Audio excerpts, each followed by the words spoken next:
Steve, just 24 years of age, and looking back on 12 months that has brought you, with one exception, every major tournament of the year. What an achievement. How does that make you feel? That's right, it's been great fun. I've enjoyed it tremendously, and there's been a lot of pressure, of course, and I've been the favourite to win most of the competitions I've entered this year. But I think because of the fact that I love the game so much, and I think all snooker players do, it's been enjoyable. Yeah, do you not feel, this is something that I've always thought about actually, that when you're a professional sportsman, obviously the operative thing is to earn money, that's why you're a professional, but is it not important to still enjoy the game that you play? That's right, I think that's paramount. I think the prestige and the glory you'll get from a competition is so much more than the money. I think the money's the sort of the secondary thing that it's nice to have it afterwards, but actually when you're in playing, you're not thinking about the money, you're just thinking about the glory and perhaps trying to kill your opponent or trying to put him in as much trouble as possible and just trying to win. As a sportsman, because you become really an extension of show business because you're an entertainer. Unless you entertain, nobody wants to come and watch you, obviously. Although there is a little thing called winning, which you seem to have made a habit. Also, people like to come and see people winning. You know, you've been likened many times, to my knowledge, to Bjorn Borg. You know, he is seemingly the same sort of temperament as you when he's in the hot spots and whatnot. Nothing ever shows. He still carries on the same. I think, you know, those of you who have got that, I think probably a little bit fortunate to have that, because I don't think that's something that you can teach yourself. The one thing I think about any sport, and especially snooker, is that your character has to be completely shown to everybody when you're playing snooker. And whatever your character in life is, you can't hide it when you're actually under pressure out there on the table. Well, somebody said this many years ago, I think. I've forgotten who it was, but, you know, top-class sport brings out the best or worst of a person. We won't go into names of who it may bring out the worst of. I think most people will probably know about that. But temperament, again, you know, still talking of that, a little difference between yourself and Alex Hurricane Higgins, as he likes to be known, the Hurricane, self-styled Hurricane, but certainly a Hurricane, because he's always played that way. Now, see, he has an entirely different temperament from yourself. He's rather highly strung, and this brings out the flamboyance in his play at times, and at other times it's a little too much for him and he succumbs because of that. No, well, Alex is a tremendous, fantastic player. On these days, he's probably the best player in the world, but of course he's a lot more inconsistent, and in the major competitions, which are over 2 weeks, you can't afford the bad spells at all. Your success, I would suggest, is due to, in my opinion, an impeccable cue action. You know, the cue goes through absolutely straight as a die, which of course it must or should do. But in my opinion, your great asset is the fact that you stay so rock-like still on the shot. I think cue action is very, very disregarded at snooker, whereas at golf, which is one of the great games, ball games, golf, the first thing you learn is to get your technique perfectly right before you even go on to anything else. Well, you see, allying it to golf, I'm quite sure that you would rather be just controlling one ball, albeit whether it has to go 300 yards initially and then eventually knock it into a hole on a green. But I'm sure you would rather be controlling one ball rather than controlling two, one to go in a pocket and the other to get perfectly on to the next shot. Plus, you see, at snooker, your opponent is always putting you into the worst places he can find for you, which never happens at golf. The only trouble you get into yourself, either a bad lie or a bunker or something. In fact, the only shot really, and golf pros are really going to be down on me for saying this, but as I see it, the only shot at golf that demands real accuracy is when you knock it into the hill on the green. And yet at our game, every shot has to have extreme accuracy. I think whatever the pros and cons are, that golf and snooker are definitely the most technically demanding games, and therefore do require a lot more, perhaps, dedication in the early years, which is one of the things that I've always been a fairly strong believer in, that it's got to be total dedication and technique. The popularity of the game, let's talk about that. I suppose, obviously, the fact that the game is as popular as it is at the moment, which is absolutely top of the bill, of course, is down to television, obviously. I think it's habitual armchair watching, and it's catching on very, very fast, and people become mesmerised, and not just people who play the game, and not just the male population, but the women seem to have captured hold of it more, perhaps, than they do at soccer. Possibly because the game is always nicely presented. The players are in evening dress, the venue is always nice, floral decorations. Nobody hits anybody on top of the head with a cue, and although they may feel like it at times. I think you do all the time, yeah. And of course the game, for some reason or other, builds up such tremendous tension that you can, you know, literally see people sitting on the edge of their seats during a tense moment of matches. Huh? Well, I think one of the great things about the game is the fact that the cameras can follow the players so closely and sort of meticulously that they can see the pressures and the strains on their faces. And I think probably people are sadists at heart in a way and like to see people under pressure.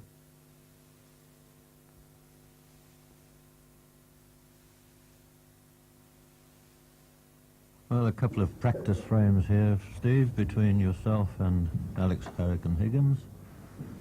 And having tossed, Alex is breaking the first frame. This, of course, this is a safety shot, the first break. The idea is to try and get an advantage, although I'm not too sure what happened there. Well, Alex obviously caught that a little bit too thinly, gone in off, but at least the cue ball's at the baulk end of the table, which is the operative thing. That's right. At snooker, really, you're basically trying to do one or two things. You're either trying to pot a ball, or you're trying to put your opponent in a position where he can't pot one and can give you an advantage. So that's the whole game, very simplified. Yes, the first few shots of the game purely tactical, trying to get into a position to leave yourself a ball on. That's right. Of course, with a lot of reds on the table, sometimes they get in difficult situations, and early on they are bunched up a lot, and it makes putting or making a big break sometimes very difficult. Yeah, Alex getting a very good long red there, but his shot really was a safety shot there. He was concerned of getting the cue ball onto the top cushion. So he's got no advantage, really, for potting that red. Can only play the black and play a safety shot. I think you can see that until the reds do get scattered about, it's very difficult to make a break of any size. It's now down to, you can never probably shift the black around, and the black is the ball that is closest to most of the red balls, especially at the start of the game, and so it's the ball that you can work off of a lot. Also, it's worth 7 points. Yes, because that's the all-important ball, and when it's in a position like it is in this particular frame, hemmed into the top of the reds, the very first thing you want to try and do is to get it out of there somehow or other. That's right. As you can see, even though I've putted the blue and I've got a red into the corner pocket, I've still got to try and shift a few of those reds about early on. You can see that the idea is to, as far as cueing and technique, is to make the cue go through as straight as possible, although I think I might have been overstretching a bit. You've got to be balanced very well at this game. It's very similar to boxing, I should think, or golf. There's another difficult implement to use, of course, the rest. That's right. Of course, that cross there is supposed to be your bridge hand, and it's not made of flesh, it's made of plastic in the end, and it can slip on the table sometimes if you're not careful, so you've got to keep a firm grip on the rest. Alex played a good shot there. He's got the black out by the look of it. It's going to have rather a difficult shot now to cue over all the reds, and it means he's got to have a very strong bridge. You seem to develop strong finger muscles in your left hand if you play this enough. Got to grip the cloth very, very strongly. Now he's in a position to start working the black and taking reds off the black if he can get a few more reds into the open. You'll be looking, hopefully, to get a shot to smash into the reds and You probably see enough that that's one of the things that happens a lot when the black's in play. Well, had to settle for the blue there. We'll obviously take this one, get on the red that's over the other middle pocket. And then perhaps after this next blue, we'll have an opportunity to do just as you suggested, send the cue ball up into that pack of reds. Play that with a lot of left-hand side to hold it on the blue. Got an angle now to get into that pack of reds. Open them up. Unfortunate, really. There he went through the balls perhaps a bit more than he would have thought. Usually you smash into a pack of reds and the white ball stops dead and the reds scatter about you and leave yourself very nicely. Positioned as it was, he had a very difficult cut. And once again, a little bit close to the brown there. Has to change his bridge. You see, he hadn't room to make the conventional bridge. Used a loop bridge there. Give himself a little bit room to cue at the shot. Did it very well. Cued nicely. Screwed the cue ball up the table. Again using the rest, but Alex is pretty good with this. Doesn't miss a great deal. Having said that, one that boggled.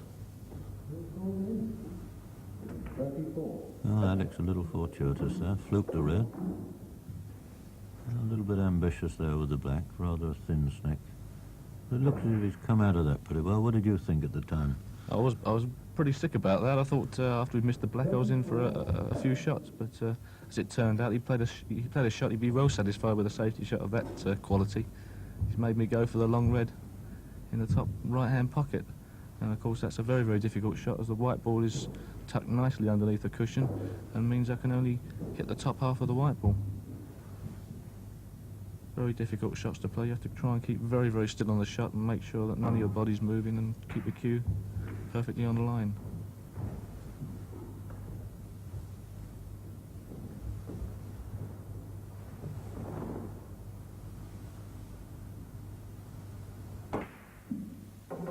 Well, Alex with a simple red there for starters. Tried to come up for the blue, but didn't quite achieve that.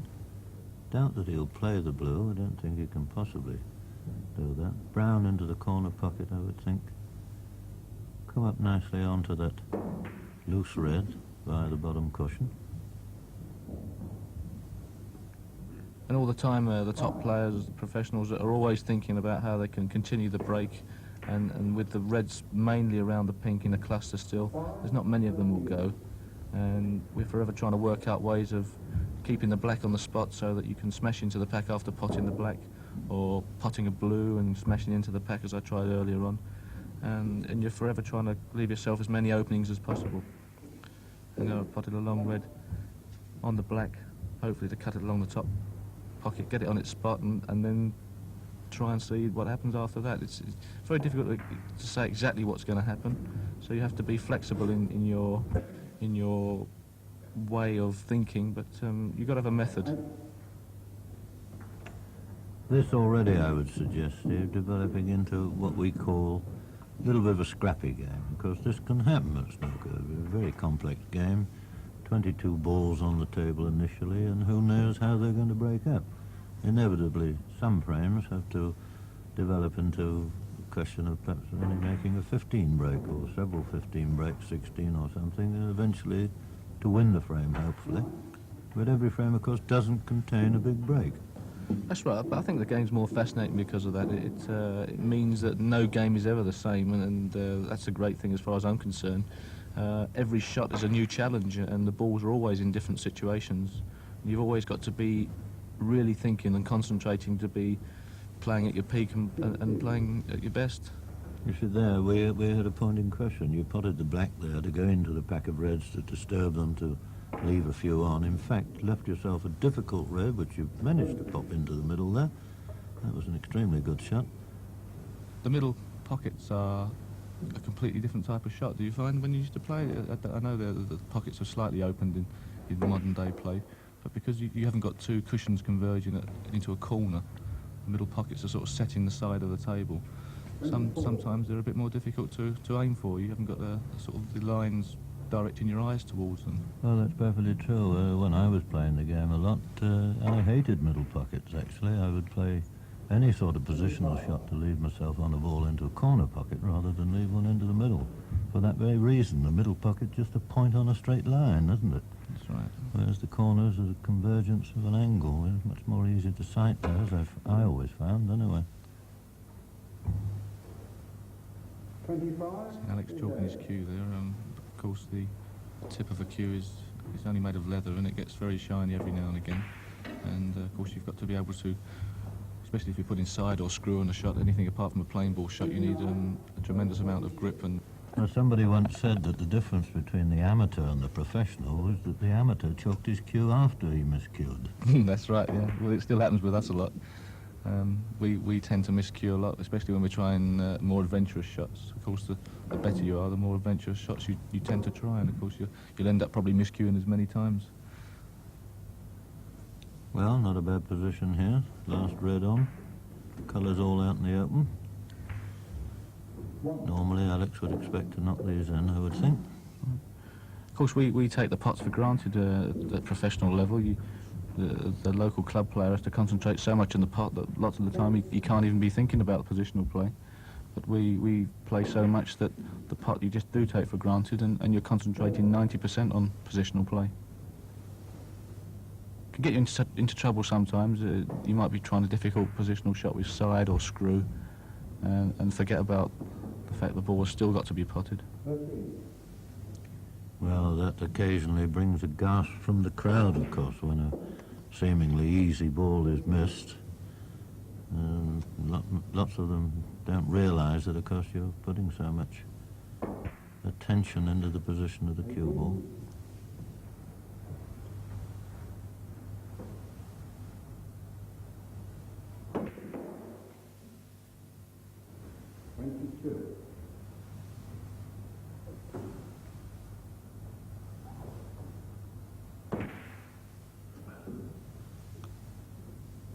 And Alex not quite in touch there. That's one he'd normally have knocked in, I feel sure, but got a snooker out of it.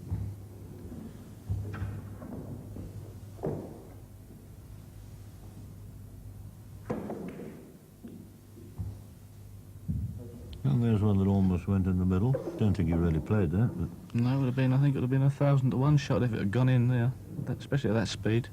Of course, the middle pockets are much more difficult to pot at angles than the corner pockets. The blue at that speed, even if I could have cued it properly from behind, from where the black was, it would have been very difficult. well, that should have been the aim of what has been rather a scrappy frame from a professional point of view, although, as we said earlier, the balls at this game can go into awkward positions, and it means that there isn't always a big break on. Well, I think that's probably to its credit the game that no two frames are exactly the same, and every shot, every frame's a challenge, and you're always having to change your ideas about the game, and you always learn new shots and new positional techniques. I'm still learning, and I'm sure you found that the same way. Oh, indeed, you never stop learning at this game, that's for sure. Alex there attempting rather an extraordinary shot. Tried to stick the pink into this bottom corner pocket and screw back for the black. One of Alex's sort of shots he likes to have a go at those. And a little bit short of pace, Mr. Davis. Yeah, well, never mind. I'd lost the game already, I think.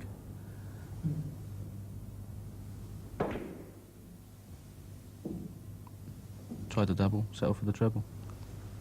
Didn't get anything. Certainly closer to the top pocket than it was to the bottom.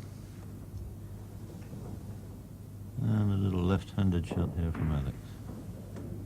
And wouldn't you be happy with that if it was all on the black in the final frame of the championship?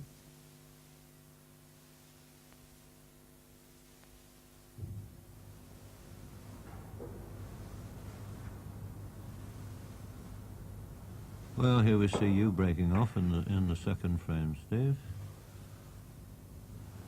And that looks like a much better break. Split out quite a few reds. Looks as if you might have got Alex into a bit of problem there. Yes, I was very, very pleased with that shot. Sometimes the reds don't split as much as that, but now I've put Alex in a position where he's probably got to go for a ball, and a difficult shot at that. and hopefully you'll leave me something from. Sure, it's given me a chance of 2 reds there, one down into the top left hand, one into the top right hand pocket.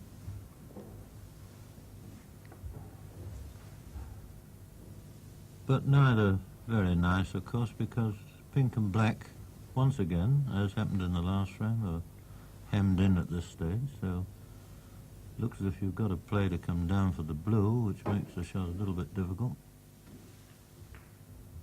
Oh, and would you believe?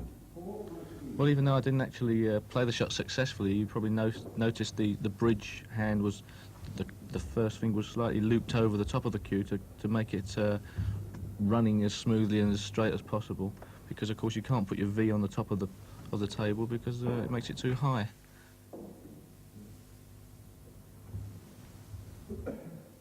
And well, this frame's starting off rather like a game of billiards, with the cue ball going into the pocket.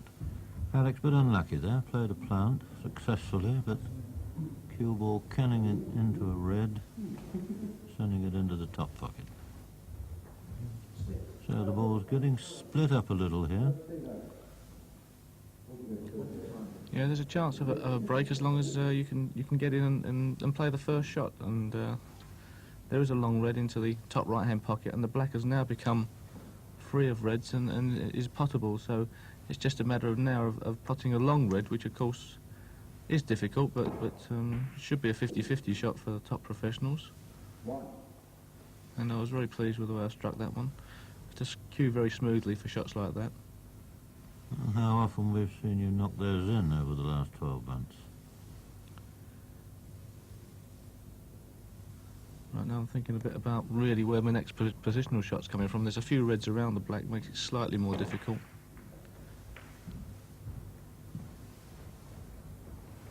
And not quite hard enough for that one, didn't come back quite as far as you anticipated. And it looks as if there's a little bit of a problem with the black going on its spot here. The referee having to place it as close as possible to its spot, there being no other spot vacant on the table.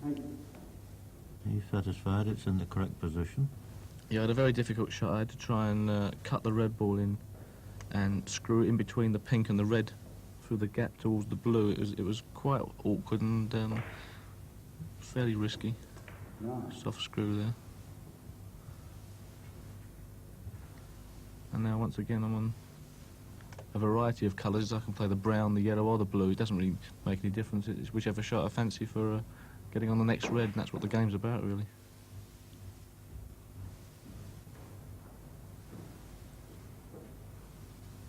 Well, once again on the red into the top corner pocket.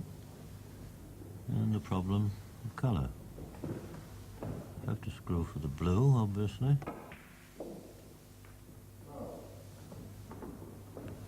I overscrewed that a bit, but of course that's one of the good things about playing for the blue is if you do overhit the shot a little bit, you're still on the baulk colours, the yellow, the green or the brown. Whereas if you are playing for the black, if you do get out of position slightly on the black, you usually find that you're in a bit of trouble. I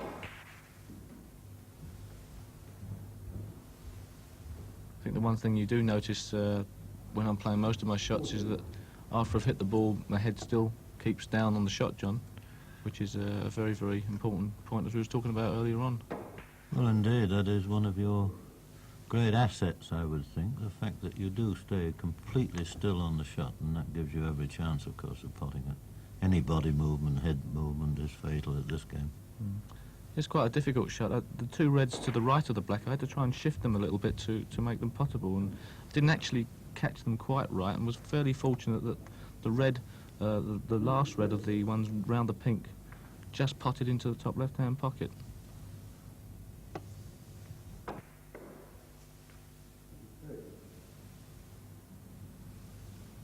Even so, I've slightly lost position, but fortunately the blue comes into play again.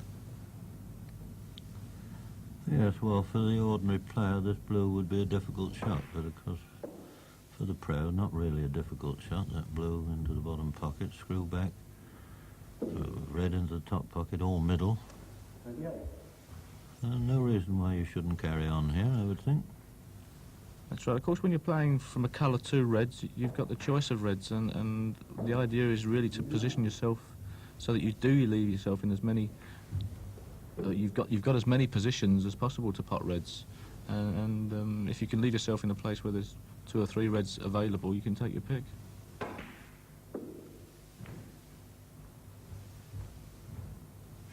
Oh, nice little screw shot there from the pink onto the side cushion and off. Leaving yourself on the middle red of those 3 that are in line. This time I would think screw back to the side cushion to get on the pink again into the top pocket. You've overcooked that a little. That's right. I think the cloth was particularly fast, and sometimes you're playing on a fast cloth and you've been playing on a slow table the day before. Your touch sometimes is out a little bit, but of course you've always got the choice of colours. You don't have to go for the one you intended to play on. It would be a much harder game if you had to nominate 2 shots in advance. That would be an impossible game, I would suggest then. Yeah. Notice the fingers are very, very strong, gripping the cloth as much as they can. It's a very important point. You've got to have a really solid bridge at this game because it's one of the only 2 contacts you've got with the cue, which is of course the thing you use to hit the white ball with. Strength of that was beautiful, from that green up onto the red, close to the pink.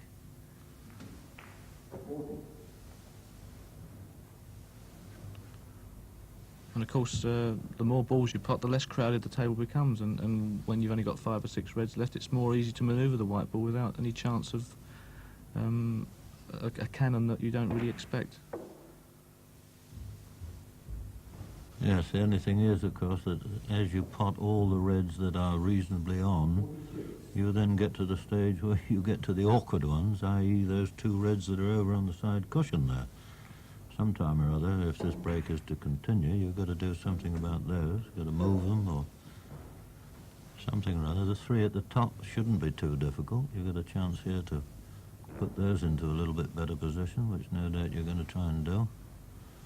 Yeah, well, I had a chance here. The black was fairly straight, the white was on the black, and I decided to try and screw the white ball without touching the cushion straight into the reds and hopefully leave myself on one of those 2, or if not, at least I had the red ball into the same pocket as the black.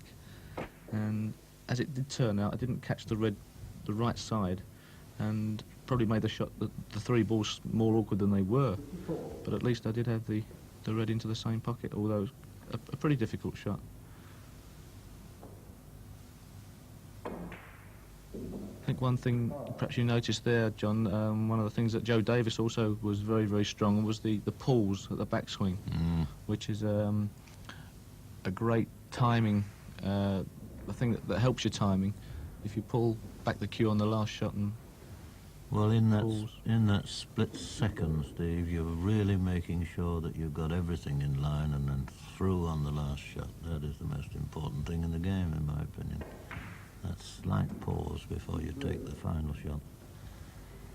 Well, here's a chance to move the 2 reds on the side, or one of them at least. That's right. I had a good angle really to try and shift the nearer red to us, and hopefully I was trying to get off the back cushion and hit it behind to push it into the middle of the table, but unfortunately I made things worse again by pushing it closer to the cushion. Now, of course, I could have played the one on the other far side of the table, but I had the chance to roll the red in along the side cushion, into the top pocket, and hopefully come past the black and pot the black into the same pocket. Well, that was a beautifully judged pot, but as you say, you played to get on the black into the same pocket as the red, but you've kissed the black, and will it go into that corner? You're trying to make it just did. It was. Are you looking to see if it'll go, or are you winking at somebody? I'm just having a look to see what's going on. I think it was very close to being unpottable, and therefore I didn't try anything ambitious, just to plop the ball in, which is the slower the ball goes into the pocket, the more chance it has of wobbling in the jaws and then falling in. The harder you play a shot, the more the rubber can bounce the ball out again. Now, of course, I was slightly out of position with the last shot, and I've now got to get the half butts out, as no player really likes using these. Well, what an awkward implement that is. It bends and moves about when you're using it. You're a long way away from the shot. Nobody likes using it. bit of a necessity when you've got a table that's 12 feet in length. I think advice to any player when they do get the half butts out or the long rests is to not try anything ambitious, because all you can really do is to hope to hit the ball in the middle. The tip is usually a lot bigger than your own tip, and you can't put any side or screw on the ball. Now this one to get on the last red, it's in a pretty difficult position. That looks to be pretty good. If it travels, well, a little bit closer to the cushion would have done there, but still a chance to knock that up the cushion. Very difficult shot.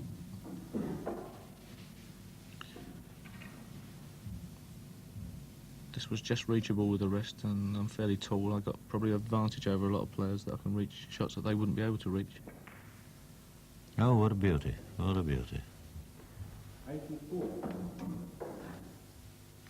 Now, of course, I've either got the pink or the black. You have to have a look to see at the pink. If the angles are right, you can just roll the pink into the middle pocket and send the white ball just past the blue onto the yellow. But I think it was the white ball was going to cannon into the blue if I putted it, so playing the black off 2 cushions.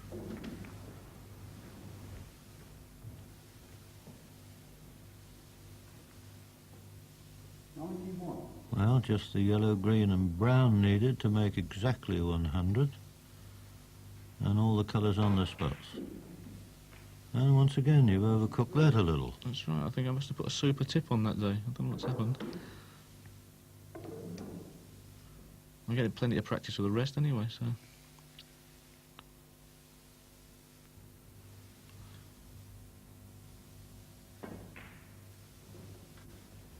It's a lot more difficult to use the rest, but even so, you should be able to. You should be able to practice enough. You shouldn't be scared of it. You shouldn't shy away from the rest. You should always make sure you're competent. Well, let's just hold our breath here for just a couple of seconds, because this brown makes it exactly 100. And there she goes. And beautifully on the blue. No, it's really a formality as far as rolling the blue into the little pocket. Naturally gets on the pink.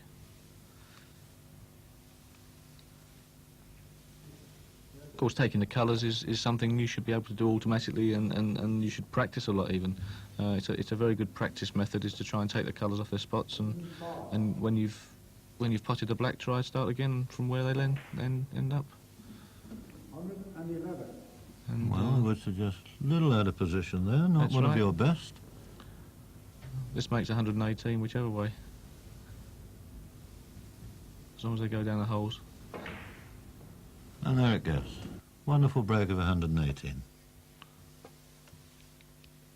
Well, we've just seen a couple of frames of snooker there, Steve, which I'm sure everybody has thoroughly enjoyed. That's the thing they like to see, of course, good snooker. But also, of course, they thoroughly enjoy the trick shots. That's right, they're great fun, tremendous. Well, let us now then sit back and watch one or two very spectacular ones of theirs. Well, here we see Alex with a steeplechase shot over the 15 reds, through the triangle to pot the black into the corner pocket. And would you believe, a bonus, the cue ball going into the top pocket. That really shouldn't have been in the shot. Here we see it again in slow motion, which will give you a better idea. The cue ball jumping over the 15 reds, through the triangle, potting the black into the corner pocket. And as I said before, a bonus, the cue ball going into the top. This time the red of 3 cushions to make the triangle, knocks the black out of the way and makes the triangle complete.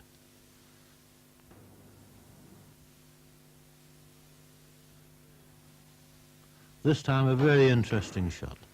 Potting the pink and black with one shot, a ricochet shot off the top cushion, and that is one that you will appreciate far more in slow motion. There you see the cue ball potting the pink, a lot of top spin onto the cue ball, ricocheting off the top cushion and going round to pot the black. Beautifully played shot.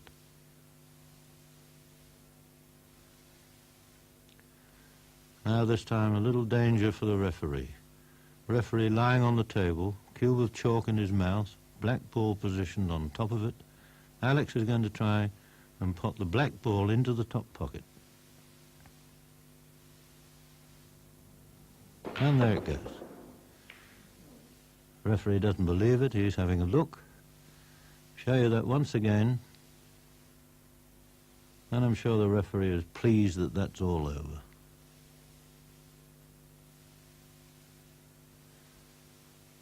Now some from Steve, using a 10p piece to pot the black. Gauging it skillfully up the cushion, missing the middle pocket, just enough weight to knock the black into the pocket. Now, rather an unusual way of potting the pink. Off 3 cushions, 1, 2, 3, up some cues that he's placed at the corner, hitting the back of the pocket, running down the cues to pot the pink into the middle pocket. Show you that from a slightly different angle. Again, 1, 2, 3 cushions. And up the cues, hits the back of the pocket, comes down and trickles nicely onto the pink.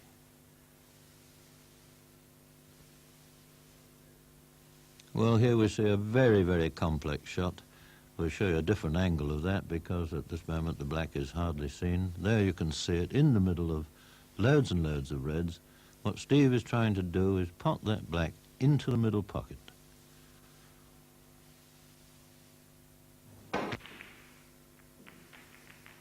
And there it goes, beautifully played. Now we show you that in slow motion, give you a better idea.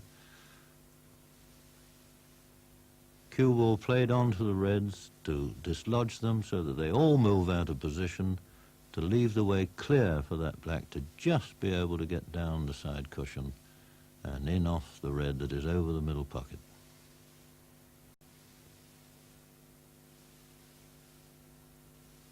Well, this is an interesting one, of course. I remember this one. This is where you pot all the coloured balls, yellow, green, brown, blue, pink, black. It looks impossible at the moment because, of course, there's one piece of equipment you do need for this shot. That's the triangle. Yes. It's amazing that what you do is you put the point of the triangle in line with the 4 balls, the yellow, green, brown, blue, and by hitting the triangle with the pink ball, all the balls go in. I still haven't exactly worked out how it happens, because if you tried it by using the cue ball, it's a very, very difficult shot to make all those 4 balls go in. And then, of course, the pink rebounds off the triangle, comes back and pops the black and goes in itself. I'm trying to work out a way of getting the white ball in as well.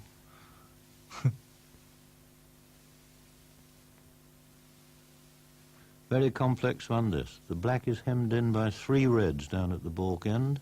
The idea being to send that black up into this corner, over the triangle, through the 5 reds that you can see guarding the pocket, hopefully to pot the black into this top corner pocket. And there it goes. Once again from a slightly different angle, and beautifully played.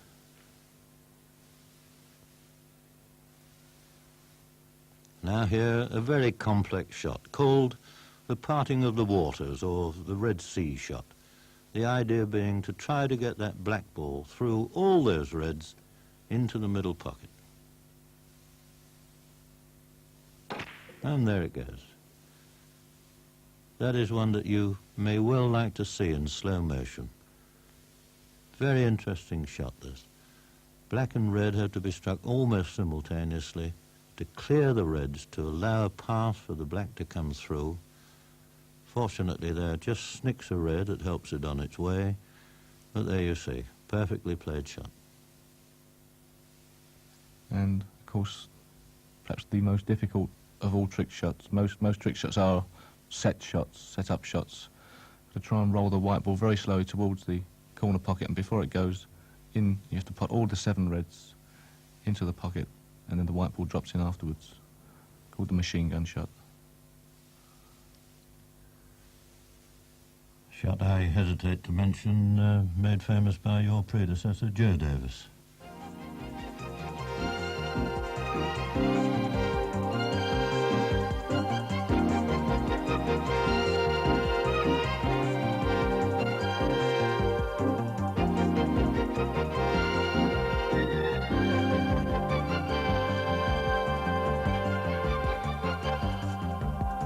Thank you.